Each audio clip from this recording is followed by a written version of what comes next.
What's happening, everybody? It's Rod with Pow Group. Welcome back on the Pursuit of Wealth. Hope everyone's having a fantastic Tuesday. It's March 29th. Going to do a public live stream and we'll do some ticker requests. Just as a heads up, there's some drilling going on in the background. I've been putting off doing this video for a little while now, and hopefully it'll stop soon, but was hoping it would stop already and it hasn't, so hopefully it's not too distracting in the background. As we have people come on here, please let me know if the mic is good. Like I said, we have some drilling in the background. Nothing I can do about it at the moment, so I just want to come on, do a quick market overview after the day today. I feel like there's a few warning signs that I want to share with everybody, and we had from a few live streams ago, we had a few people that were asking for ticker requests, and I wasn't able to get to it during that live stream due to time commitments, so I've got about 30 minutes or so before I have another appointment I can run to, but going to do about 30 minutes or so of ticker requests. So if you do have any ticker requests, you can drop them in the YouTube comments. Again, make sure for any private Pow Group members that are listening, make sure to put them in the YouTube comments. That way I'll see it and it'll be easy to have it all in one location. So just sit tight. I see we have some people joining us. Welcome back on the Pursuit of Wealth. It's Rod with Pow Group. Going to get started here in about 30 seconds. Okay, awesome, Jelly Bean. Mike is good. All right, thank you.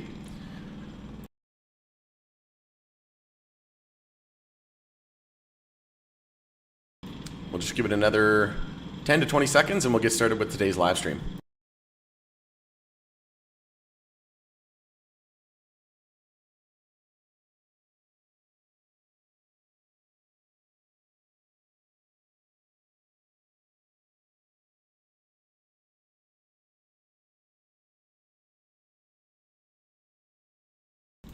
All right, welcome back, everybody. We're going to get started. And today is, like I said, Tuesday, March 29th. Hope you're well out there today. Again, for anybody that's just joining us, we have some drilling going on in the background. Hopefully it's not too distracting. But if anybody has any ticker requests, now's the time to drop them in the YouTube comments, and we'll get to them in just a moment. I do want to run through the market here real quickly. We're pulling back here at the moment across the crypto sector at the moment. It's not really the end of the world, though. I do want to highlight here that Xrp is still holding the rounded bottom, so just a quick update on that. We bounced right in the nick of time here as well, and we rejected at 92 cents resistance, which was key resistance. We knew that we needed to clear that resistance convincingly to confirm that weekly uptrend. So we're still holding the rounded bottom, still back within that range, and we need to get over that 92 cent area.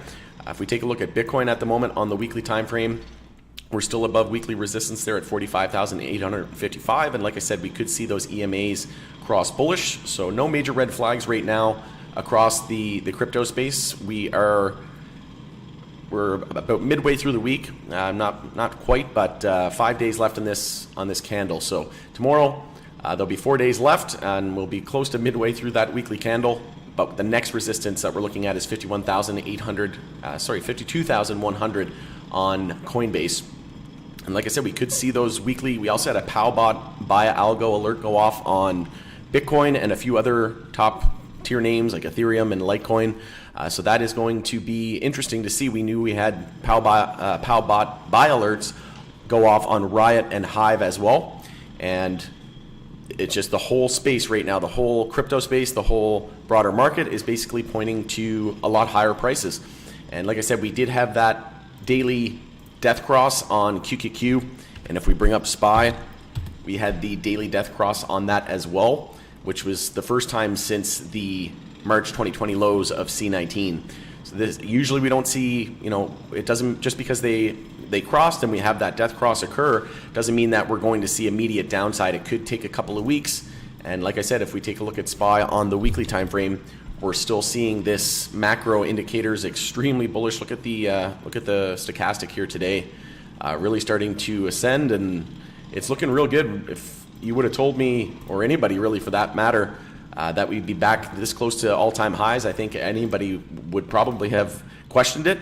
But like I said, a lot of people kind of, when I told them that we had a daily bull flag target of 474, they were a little.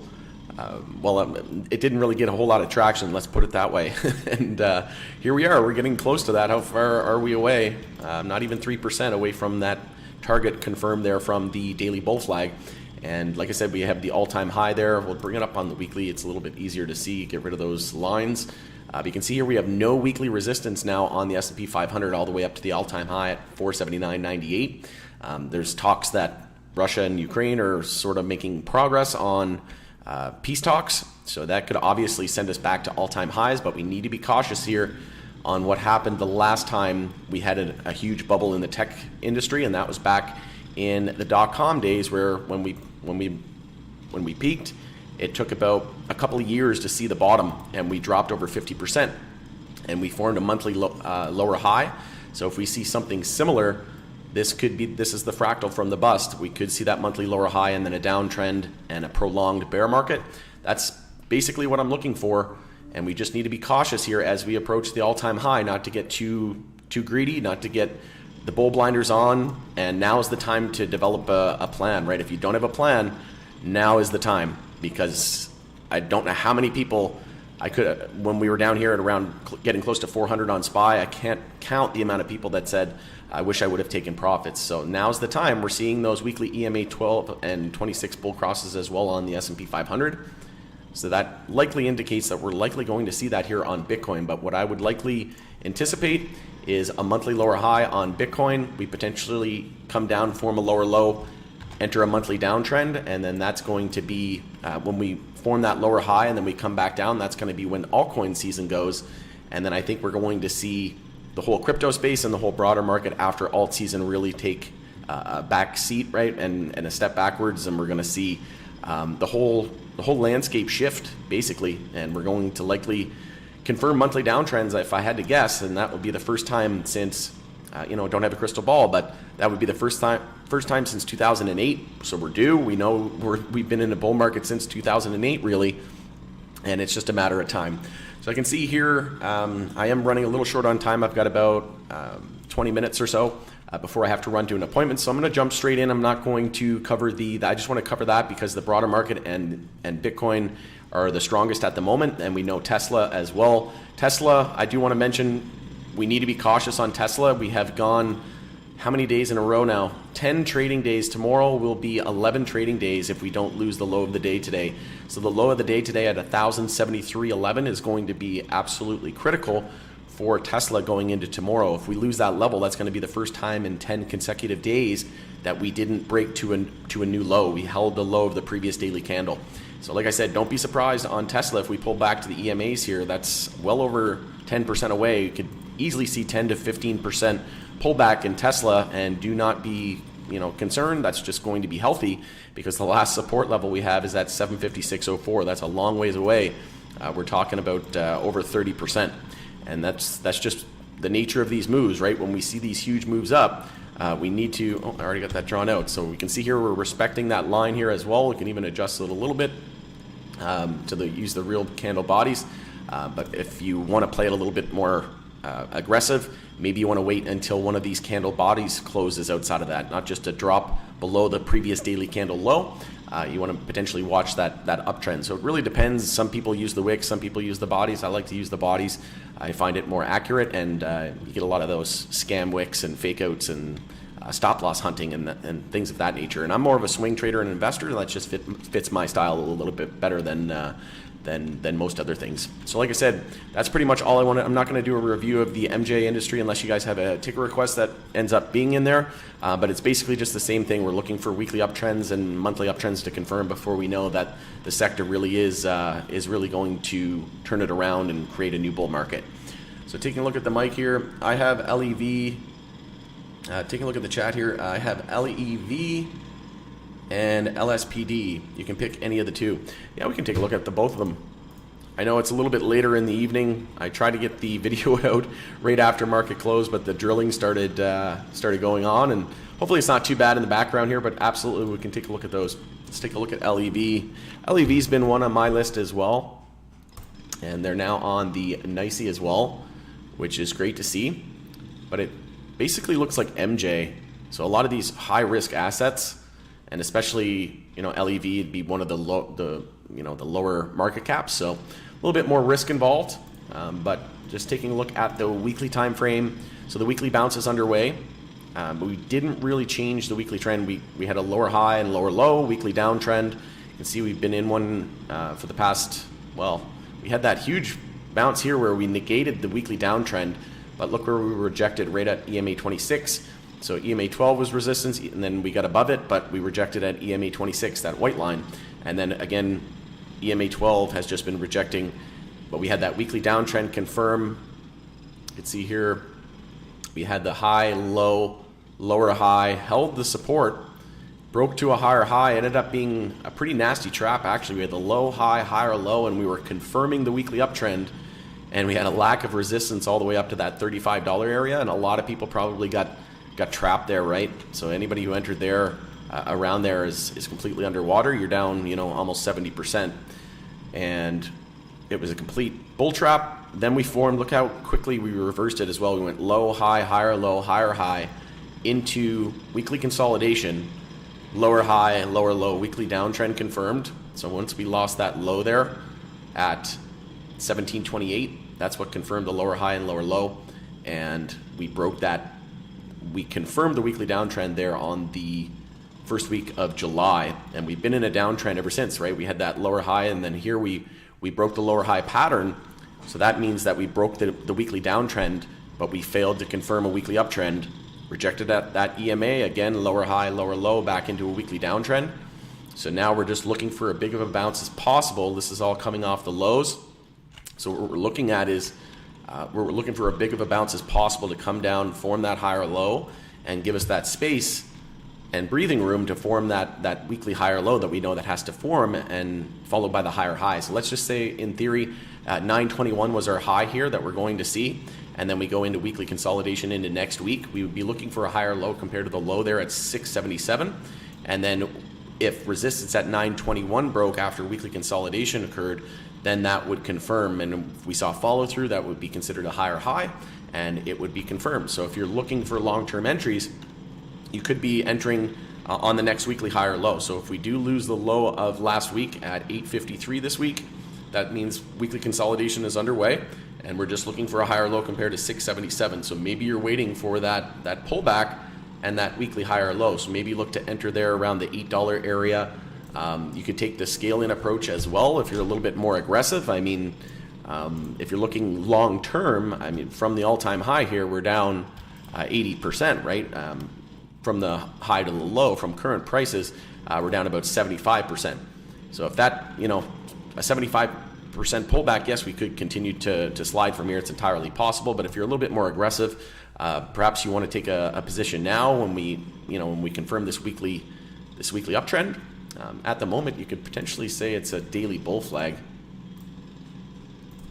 Yep. So anything really on this, it's basically just been chopping around for the last couple of days, but you can see here, as long as we hold 836, that's essentially a daily bull flag. Probably looks better on the 2-day time frame, but we'll just take a look at the weekly time frame here. Again, it's more with these names that are high risk, it's more about the weekly time frames, right? When we pulled back 70-80%, you know, this is more the time where we start to see where we need bulls to prove it, right? We can't just see daily uptrends when we've been in a prolonged bear market, right? We need to see weekly and monthly uptrends. That just shows that on those larger time frames that bulls are in full control on a macro scale, not just on a micro scale. But on the weekly time frame, again, looking really, really good. It's looking like a lot like MJ and crypto at the moment. We have the MACD, the stochastic, and we're back above the 10-week moving average, but we've got bull crosses there on the stochastic and the MACD. If we take a look at the weekly time frame, moving averages, we have nothing there until the 50 weekly. The other ones have yet to be defined because there's just not enough trading history to go off of and data.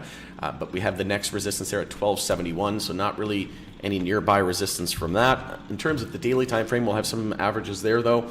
We are back above the 50-day moving average, which is great to see, but we have that 100-day moving average to contend with, which is sitting at 940. So I'd be watching that. You can see here that we rejected from it when we broke that weekly downtrend, like I mentioned earlier. That's where we rejected, was the 100-day moving average. And then if we can get over 940, obviously $10 psychological. We've got a high there, right around $10 as well from a previous lower high. So $10 psychological is going to be really strong resistance in my opinion. So again, maybe we keep running from here. It's entirely possible that we see a gap up. SPY, the S&P 500 had a strong daily close today. So it's entirely possible that we gap up tomorrow. Maybe we pull up, to that 940, 950 area. Maybe we even get to $10 and then pull back for a weekly high or low. I could see that happening just based on the overall broader market strength. We have strength in Tesla, which is in the EV space as well, right? Well, it's the leader in that space. But if we can get over that, then we have the 200-day moving average, which we've yet to even touch since we lost it back here when it was acting as support. So ever since we lost those moving averages, we haven't even yet retraced back to that area. So I could potentially see a move there before this market really starts to enter a bear market. Again, I think that in May we're likely going to see a sell in May and go away in the broader market, and that's likely going to provide a lot of headwinds. Doesn't mean that EV can't outperform or individual names can't outperform. It's just going to be the prevailing overall broader market trend is going to be down. So hopefully that helps. I'll just see if there's anything else. Apparently we don't have a whole lot of ticker requests. People are just absorbing all of the information today, so that is great. On the hourly time frame though, see here we've got a pretty solid uptrend. Again, I like to use the real candle bodies, but you can see here on the hourly time frame we're getting a little extended. We haven't really consolidated on the hourly, and we closed at the low of that candle. So wouldn't be surprised if hourly consolidation and a bit of a pullback, but we're just looking for an hourly high or low, and that would be looking for that higher low compared to 856. And we were in an hourly downtrend, and we've yet to really confirm that hourly uptrend to set this daily higher low. And again, resistance there at 921, and after that we're basically looking at $10. Hopefully that helps. So I've got about 15 minutes or so left. I'll take a look at LSPD for you, Jellybean. 1 second here. Lightspeed. Yeah, this is one that I've been looking into. Yeah, really strong as well. On the daily time frame, oh my god, the drilling stopped. I can think straight. Great. Yeah, if you're just joining us late, folks, I had drilling going on in the background, so apologies, but it just finally stopped, and it's really been bothering my train of thought. So that's great. Lightspeed, daily downtrend, now broken, and a huge move, right? Another one of those names that just reminds me of the MJ industry. In about a week, jumped up 60 to 80%. And that's just what happens when these names are so beaten down, right? If I had to guess, we were likely weekly oversold. Yep. So weekly oversold, but we're still rejecting at EMA 12. Watch that EMA 12 there. Let me just grab that level for you. That's going to be important. But look at that volume. That's amazing. EMA 12's at 40.10. That's going to be strong resistance to close the week over. If we close the week over that level, we could easily see a run up to EMA 26 over the next couple weeks, and that's at 55.65. And it's just been all bears, right? We pulled back 35% and then we bounced 20, but really didn't even get a weekly bounce on the go. It was just basically stalled out at the previous candle and then just double top, triple top, reject, and then it's just been all bears. There's this one chance here where we tried, but nothing, absolutely nothing. Bulls prove absolutely nothing until they confirm weekly uptrends, but we're attempting it here. So again, we're going to watch for a weekly close over that EMA 12. That's going to be crucial because we haven't done it ever since we have the all-time highs there. So that's going to be extremely important. And taking a look at the pullback, we're down about 85%. So again, another one of those names, or if you're looking for longer-term entries, generally when we're down 80% from a local high, that's generally not a bad idea to start loading up. But again, daily bull flag, holding EMA 12 there perfectly to a T. Nice lower wick, doji into daily bounce today. And as long as we remain above 34.33, that's going to be the potential for a daily bull flag. You can see here we had the declining bear volume as well. So if we break resistance, in order to confirm this daily bull flag, we need to break resistance there at the high of the bounce at 40.47.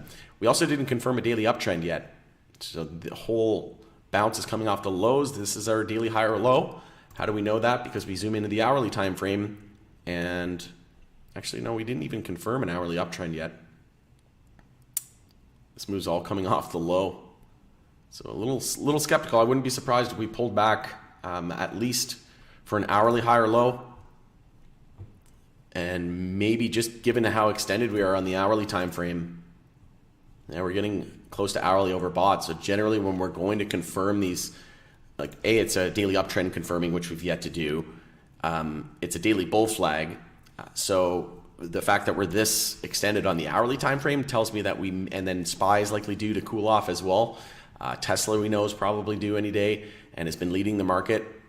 So what I could potentially see is we see a potential rejection on the first attempt, or maybe even an inside bar tomorrow.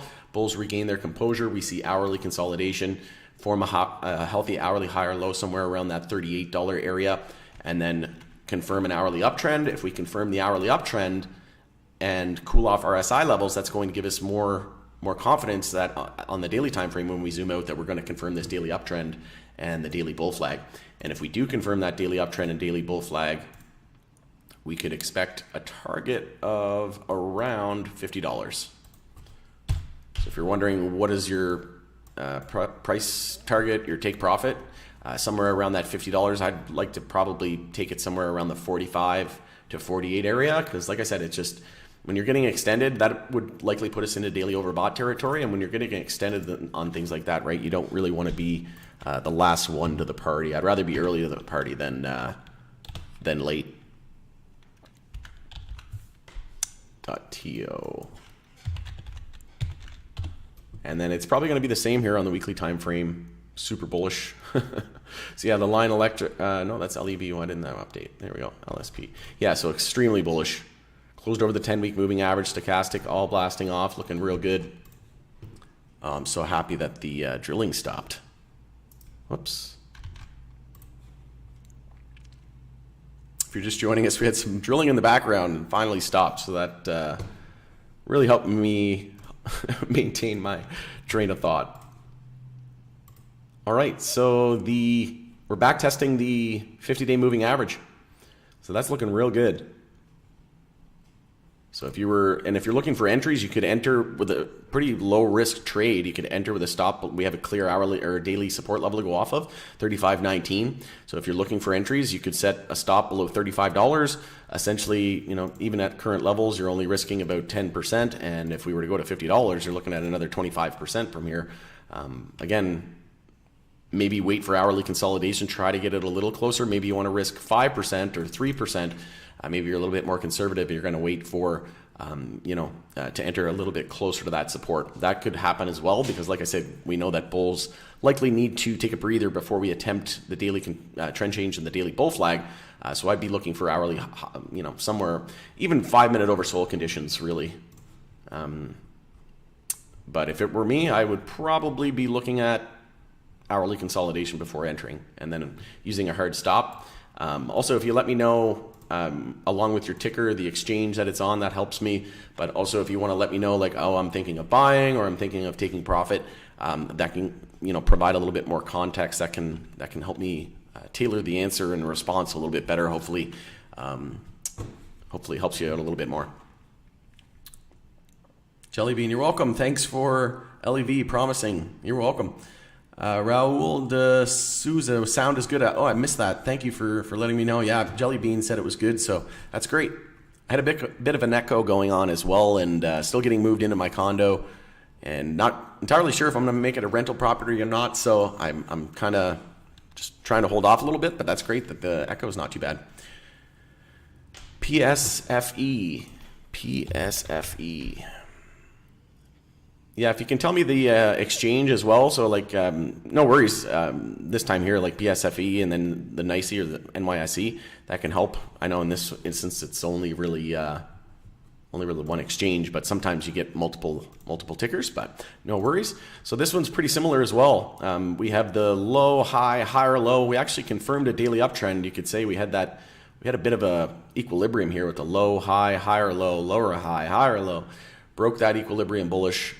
Back into an uptrend, daily consolidation. Anything at the moment over 334 is a potential daily bull flag. Closed near the high of the day today. Holding the 0.236, we've closed pretty much right on it, and above it, We closed right on it yesterday, proving as support. Nice little lower wick there on EMA 12. So very similar to the technical analysis I just did on LSPD, I think it was. But looking for that daily bull flag to confirm. And if we want to see that daily bull flag confirm, we need to see resistance there at 375 break. And that will confirm the daily bull flag and would take us to about a target of $4.40. And yeah, that's on the NYSE, so it's USD. But again, let's just take a look at the hourly time frame. Yeah, so still the same. We have yet to confirm an hourly uptrend. This move's really all coming off the low, so I wouldn't be surprised if we saw bulls take a little bit of a breather. Again, the fact that this chart is so similar to the other one and they have nothing to do with each other by the looks of it, means that, and you know, SPY's extended, Tesla's extended, likely means that we're going to see a pullback tomorrow for at least an hourly higher low. I could see a pullback somewhere around that 350 area, hourly higher low, but anything over 345 is going to give us that hourly higher low. That's going to want to hold, in my opinion, right? If we lose that, then we're going to be likely going to decrease the odds that we have a daily bull flag. But again, we even could pull back from that low there. We could pull back another 3.5%, almost 3.25%, as long as we maintain over 334, right? PSFE. I do have to get going in about 5 minutes. Yeah, it's looking real good on the weekly time frame as well. Like, we've got pretty much all systems go in pretty much all of our sectors. Let's just take a quick look. So healthcare sector ETF, yeah, extremely bullish.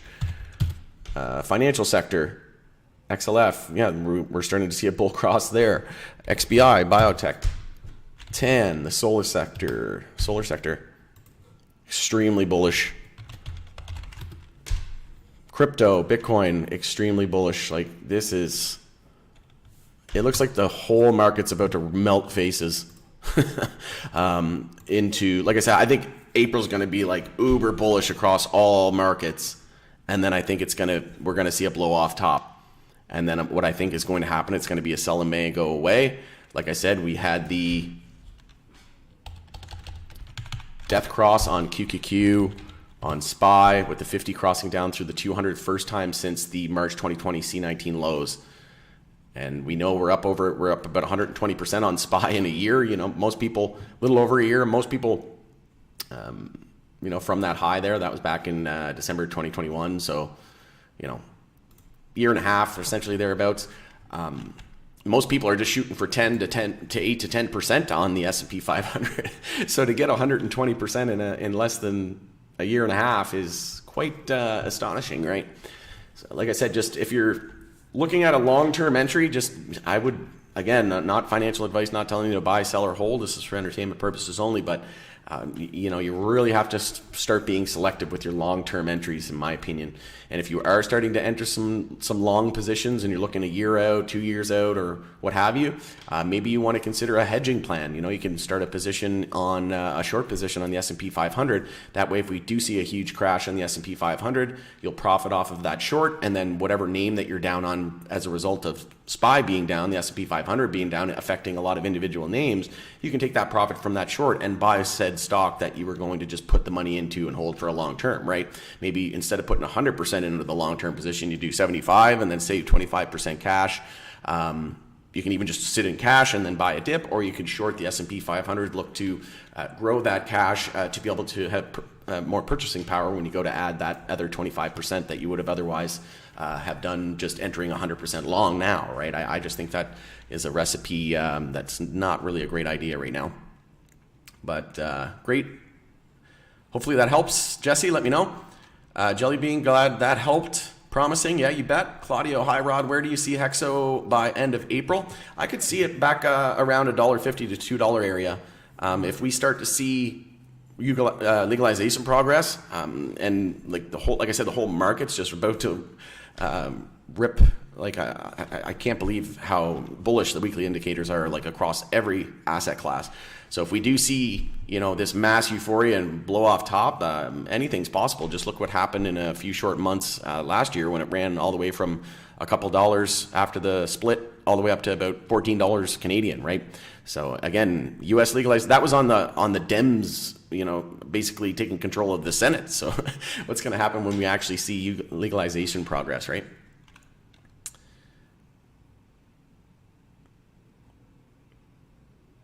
Yeah, I did look at that for you, Jesse. Hopefully that helps. And Billy, thoughts on safe banking legalization? I do have to wrap it up. I see some people are joining us pretty late in the stream. I mentioned that I only had about 30 minutes, and I'm already over that now. Just barely went over it, but I'll stick around for like 4 more minutes. Thoughts on safe banking legalization? Yeah, so I think I'm not really too concerned. Like, I'm more of a chartist. I look at the charts and whatnot, and they say, show me the chart and I'll tell you the news. And I don't really look too much into the news because we've been in a bear market in MJ for about 4 years now. So for the bulls to really confirm and to make us trust them that this is the bottom of the bear market, we need to see weekly and monthly uptrends confirm, and we just haven't seen that across the board yet. The charts are starting to tell me, a lot of things, right? We can say that it's because of the broader market that we're bouncing and we started to correlate and we're just beaten down. Maybe it has nothing to do with the legalization talks at all, right? Maybe it was just we were so beaten down and now we're starting to bounce with the high risk assets, right? But there's a lot that goes into it. I think that the U.S. is going to legalize it a lot quicker than a lot of people think, just because they don't like losing, and right now they're behind. Maybe they're trying to keep LPs out as well, though, right? We know that you can get like bake sale. I went and got this. Check out my socials, my POW group Facebook page. But essentially, I got this for $62 with tax in Alberta, Canadian, which is like $40 US. And it's really good. 17% almost THC. It's got like 1.5% terps. And like I said, just look at the social media. They even got it down the road for $57. They've got O's there for 28 grams for $110, and it's like 29% craft THC strains, and it's fantastic. Look up O-Gen. They're another one. But yeah, I think it's going to happen a lot sooner. I don't really think that it's going to happen anytime soon. I think what's likely going to happen is we're going to see a mini rally right now into the sell in May and go away in the broader market. I think we're going to potentially get extended, see a pretty good rally across the MJ sector, and then we're going to start to see maybe talk stall leading into May and June, and then the overall broader market. This is what I'm expecting. I don't have a crystal ball. This is just what the charts are telling me. But then we would consolidate, a little bit of a summer lull maybe, and then leading into the actual fall election, then we start to see it ramp up. And seeing a lot of news as well about the Canadian political candidate, again, not to get political, but said that they were going to make Canada the crypto hub of the world, basically. Crypto capital of the world, so that's pretty cool. A lot of legislative changes that are coming down, both from a MJ perspective and crypto perspective. Bitcoin looking really good.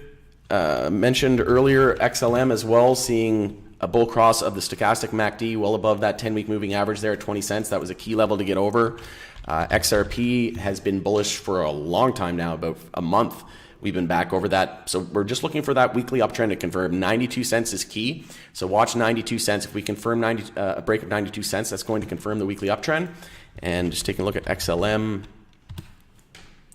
This move's all coming off the low. So we have yet to change. We haven't even started weekly consolidation. So XRP is much stronger at the moment.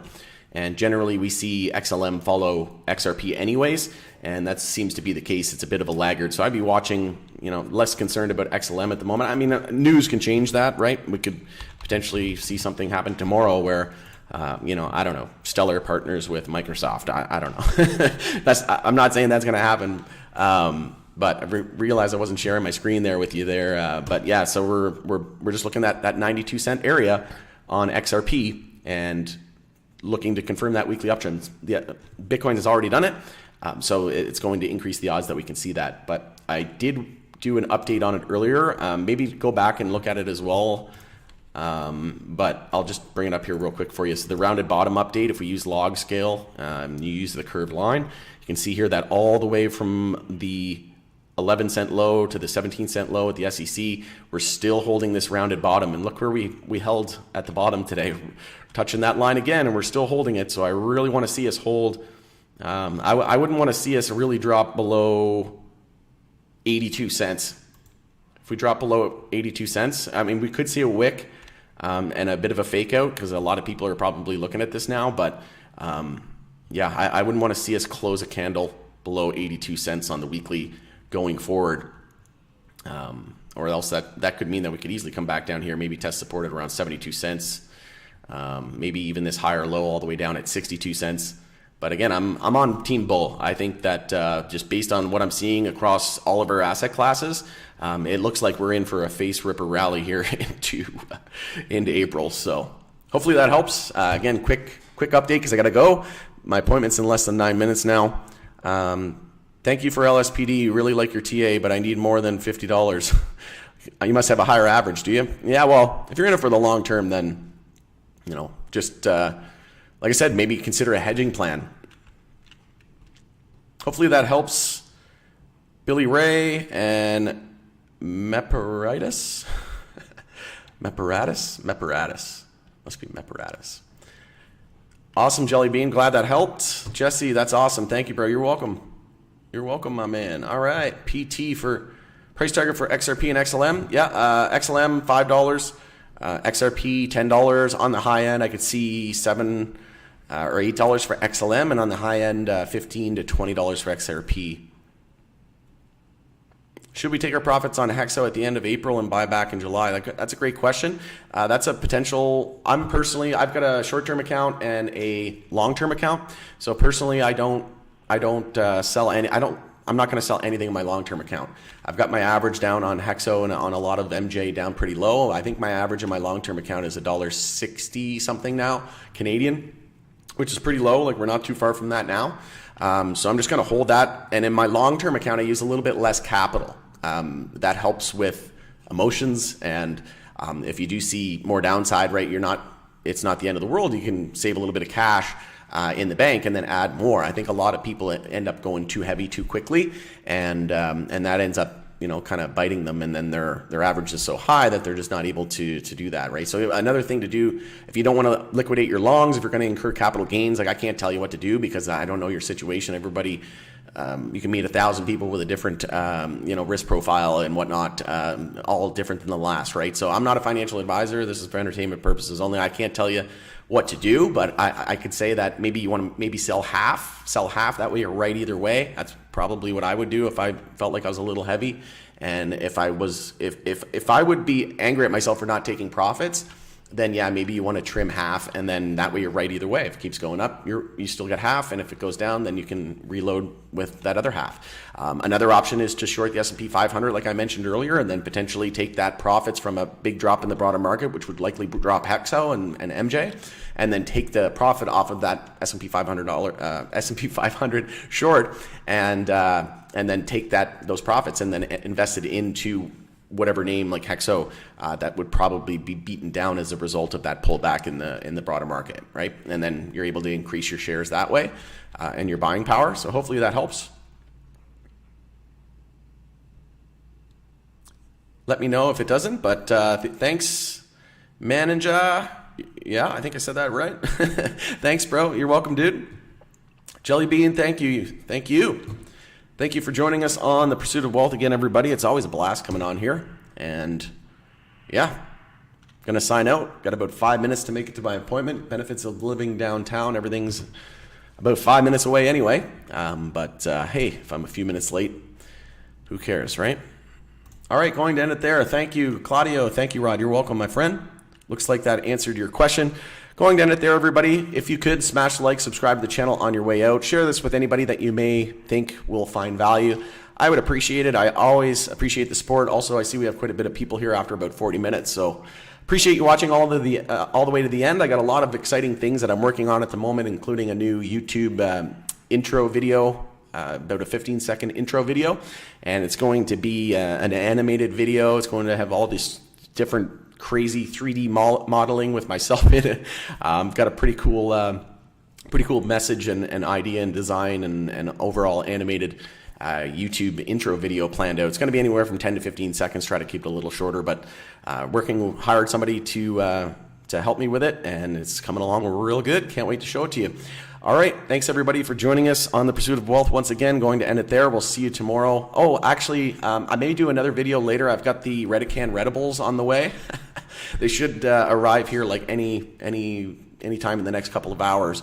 So hopefully I'll come on, do a quick live stream maybe of me trying the Redican Redibles. All right, thanks everybody. We'll see you in the next one. I just noticed Windwalker said thank you. You're welcome, my friend. Thank you. We'll see you on the next live stream, folks. Take care.